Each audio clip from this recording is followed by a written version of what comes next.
Чоң рахмат, Элмурза Ракибович. Саламатсыздар, урматтуу кесиптештер, урматтуу бүгүнкү жыйын катышуучулары, урматтуу Бактияр Жеңишбекович.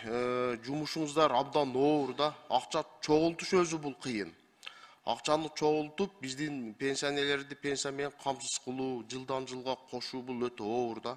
Мага эми отуруп деле жооп берсеңиз боло берет. Отуруңуз. Мага бир аз ыңгайсыз болуп калат экен да, тиги киши жолу менен турсачы, ошону кечирип койгула, мен баягы отургузуп койдум.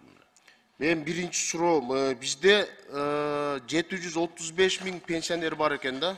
Анан жыл сайын канча пенсионер кошулат да бизге? Жыл сайын орточо жаңы назначение 40 миң пенсионер жаңы.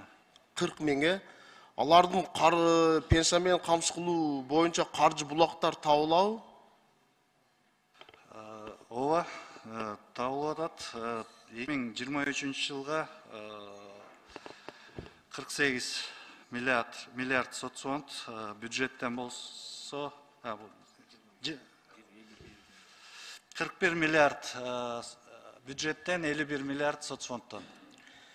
2023 жылы дагы эми дүйнөлүк кризиске байланыштуу биздин пенсионерлердин пенсиясын көтөрө турган мындай план барбы? Кийинки жылга соцфонд өзүнүн бюджетине 1 миллиард 480 миллион камсыздап атабыз. Бул 1 октябрдан көтөрөбүз деп. Кийинки жылы бюджетке өзгөртүүгө барабыз. Ооба, көтөрүүгө барабыз. Бүгүнкү күндө 8%га көтөрүү планыбызда бар. Буга 1 миллиард 480 миллион сом карадык.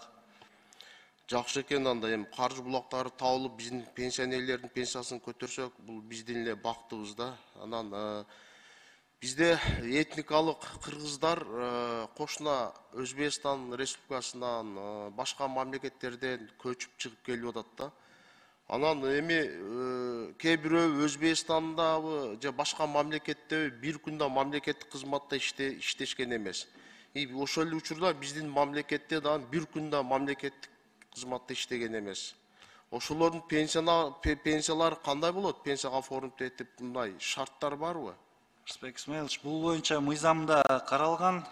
Эгерде соцфондко төлөбөсө, стажы жок болсо, соцзащитадан 2000 сомдон пособие алышат. Пособие эле экен да? Ооба, пособие алышат. Андан тышкары эми акыркы суроом мен, бизде мамлекетте кээ бир чоң ишканалар бар да, оборот абдан чоң.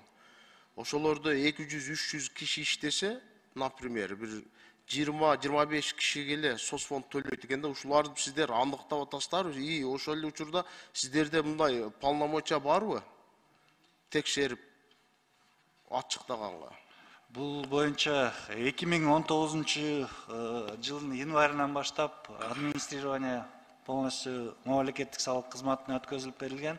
Бүгүнкү күндө мамлекеттик салык кызматы топтойт булар. Рысбек Исламович, бүгүнкү күндө биз мисалга алсак 2022 жылы 17 миллион 551 доначисление жасадык. Ким ушул соцфонд төлөмдөрүнөн качкандаргачы. Анын ичинде 17 миллион бул кумтор болуп калды. Ушул. Эми биздин мамлекетте жашап, ишкана ачып, иштеп, жакшы эле байып аткан ишкерлер көп да. Ошолор бир контроль кылып, ар бирибиз мамлекетте байып атабызбы, ишкерлик менен алектеп, мамлекетке да милдеттүү түрдө төлөшүбүз керек да. Ошолорго бир жакшы көз салып иштесеңиздер жакшы болот эле. Баарыңыздардын ишиңиздерге ийгилик.